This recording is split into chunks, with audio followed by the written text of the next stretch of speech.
Assalamualaikum warahmatullahi wabarakatuh. Lagi dan lagi kita bersyukur kepada Allah Subhanahu wa taala atas segala nikmat yang Allah Subhanahu wa taala telah berikan kepada kita. Tidak lupa juga kita berselawat kepada Nabi kita Muhammad sallallahu alaihi wasallam.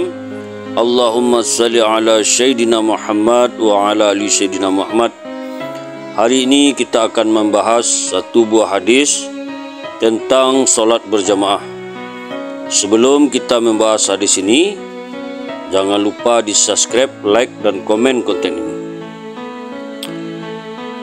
Dari Ibnu Mas'ud radhiyallahu anhu, ia berkata, barang siapa ingin berjumpa dengan Allah pada hari kiamat sebagai seorang muslim, maka hendaklah ia menjaga solat 5 waktu di tempat azan dikumandangkan atau di masjid.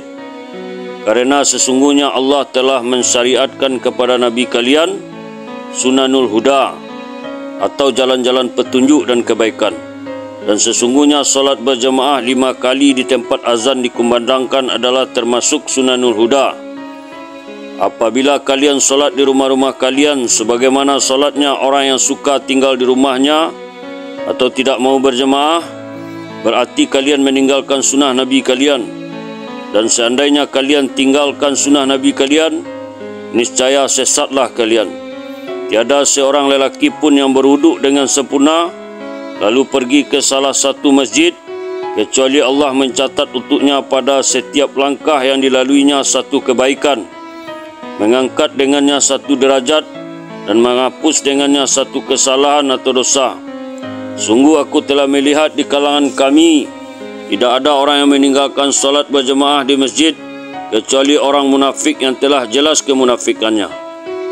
Dan sungguh pernah ada seorang lelaki kerana uzur ia dipapah oleh 2 orang untuk mendatangi solat berjamaah sehingga ia diberdirikan dalam saf. Dalam riwayat lain disebutkan, sungguh aku telah melihat di kalangan kami tak ada orang yang meninggalkan solat berjamaah di masjid kecuali orang munafik yang telah diketahui kemunafikannya atau orang sakit. Jika dapat, maka seseorang akan berjalan dipapah oleh 2 orang sehingga ia mendatangi solat berjamaah di masjid. Ibnu Mas'ud radhiyallahu anhu berkata, sesungguhnya Rasulullah SAW telah mengajari kami Sunanul Huda, dan sesungguhnya sebagian dari Sunanul Huda itu adalah solat di masjid yang mana azan dikumandangkan di dalamnya. Hadis riwayat Muslim, Abu Daud, Nasa'i, Ibnu Majah, At-Targhib. Betapa teguh para sahabat menjaga solat berjamaah sehingga orang yang uzur pun diusahakan agar dapat mendatangi solat berjamaah walaupun harus dipapah oleh 2 orang. Bagaimana mereka tidak menjaga solat berjamaah sedangkan Nabi SAW sendiri sangat menjaganya. Ketika beliau sakit parah yang menyebabkan wafatnya, beliau beberapa kali terjatuh saat hendak mengambil wuduk. Akhirnya dengan susah payah beliau dapat berwuduk dibantu oleh Abbas radhiyallahu anhu dan seorang sahabat yang lain. Ketika itu kaki Nabi SAW tidak dapat berdiri tegak. Maka atas permintaan beliau, Abu Bakar radhiyallahu anhu mengimami solat berjamaah, sedangkan beliau sendiri menyertai para jemaah di belakang. Abu Darda radhiyallahu anhu berkata, aku mendengar Rasulullah SAW bersabda, beribadahlah kepada Allah seolah-olah dia ada di hadapanmu dan seolah-olah kamu melihatnya. Jadilah kamu seperti mayat sehingga tidak dapat berbuat sesuka hati. Waspadalah terhadap doa orang yang dizalimi dan berusahalah untuk mendatangi solat subuh dan isya berjamaah walaupun harus pergi dengan merangkak-rangkak. Hadis yang lain menyebutkan bahawa solat subuh dan isya sangat berat bagi orang-orang munafik. Seandainya mereka tahu betapa besar pahala solat berjamaah subuh dan isya, niscaya mereka akan berusaha mendatanginya walau harus merangkak-rangkak. At-Targhib.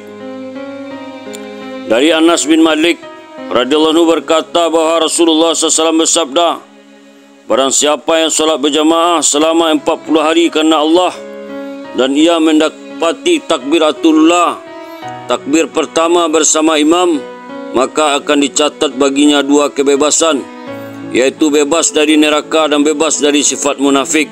Hadis Tirmizi At-Targhib. Maksudnya adalah seseorang yang solat selama 40 hari dengan ikhlas dan ia menyertai solat dari mulai imam bertakbir, maka ia mendapati jaminan tidak akan dimasukkan ke dalam neraka dan tidak akan dimasukkan ke dalam golongan kaum munafik. Munafik ialah orang yang secara lahirnya Muslim tetapi hatinya kafir.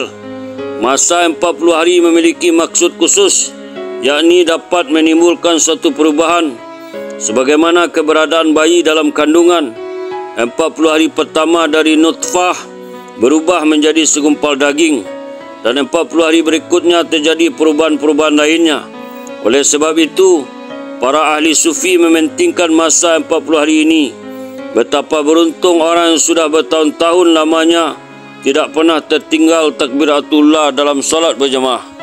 Alhamdulillah, itulah satu buah hadis tentang pentingnya solat berjamaah. Semoga dengan mendengar hadis ini, kita niat mengamalkan hadis ini sampai akhir hayat dan sampai anak cucu kita sampai hari kiamat.